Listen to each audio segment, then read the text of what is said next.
Let's do a little bit of trivia, shall we? The year is 2020. January 19th, the NHL All-Star break is going to commence. The league takes its pause, and every team goes off for the All-Star game and kind of chills out for a bit. At this time, who is the leader of the Pacific Division? Who is the Vancouver Canucks? Yes, that is absolutely correct. They're first. The Vancouver Canucks are first in an extraordinarily tight Pacific Division.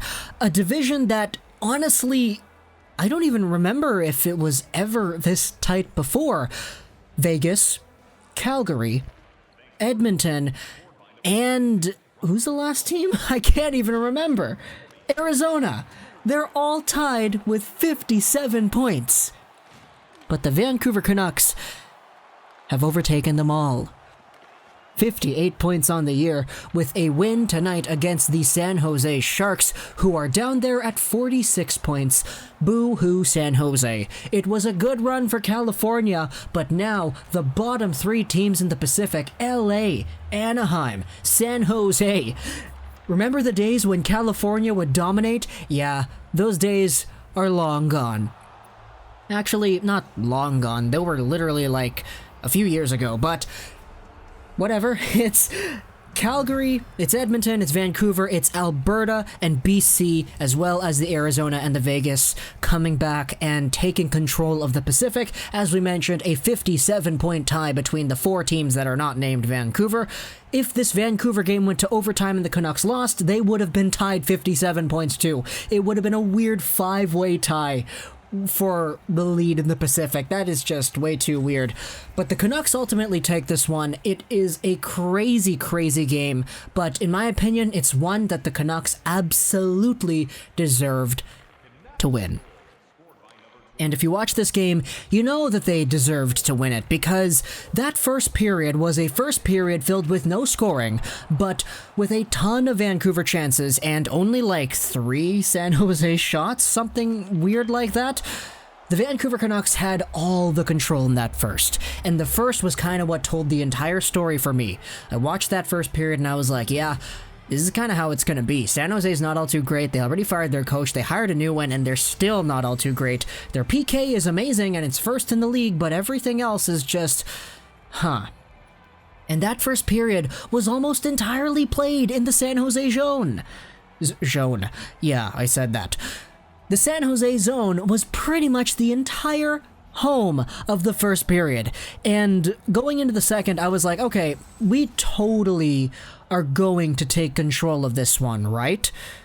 Right? It's bound to happen. The Canucks had all the momentum in that first period, and the second period comes, and it takes a little while, takes a lot of shots, but eventually, you know who scores it?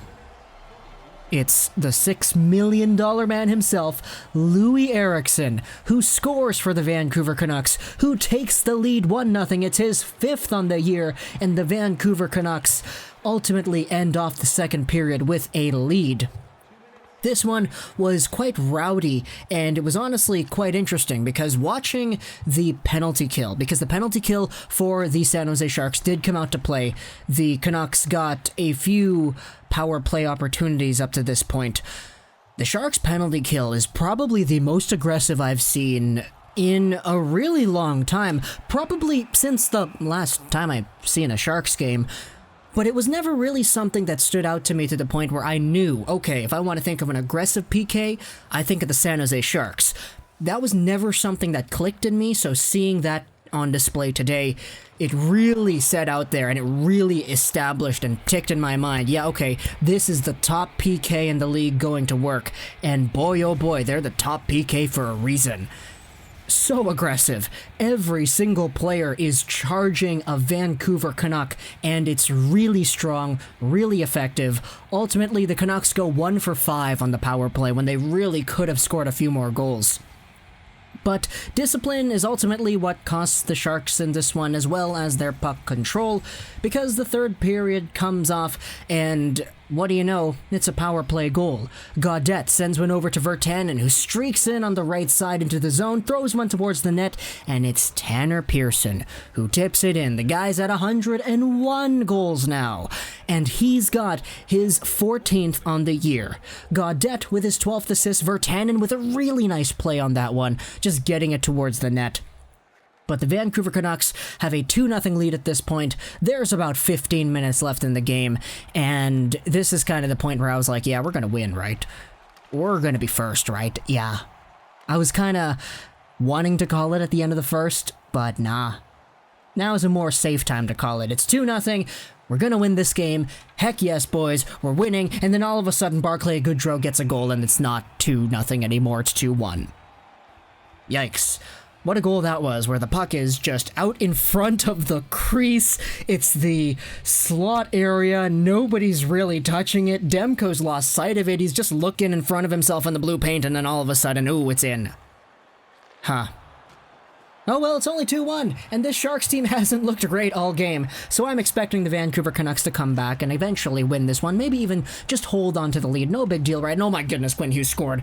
Quinn Hughes gets his 5th on the year, assisted by Roussel, who has 3 assists, and Adam Gaudette, his 2nd assist of the night, 13th on the year. Quinn Hughes throws one through like 4 guys. He throws it through so many players, and then he throws it through Roussel, and it squeaks through 5-hole, and then I was like, yeah, okay, we're totally gonna win this game again.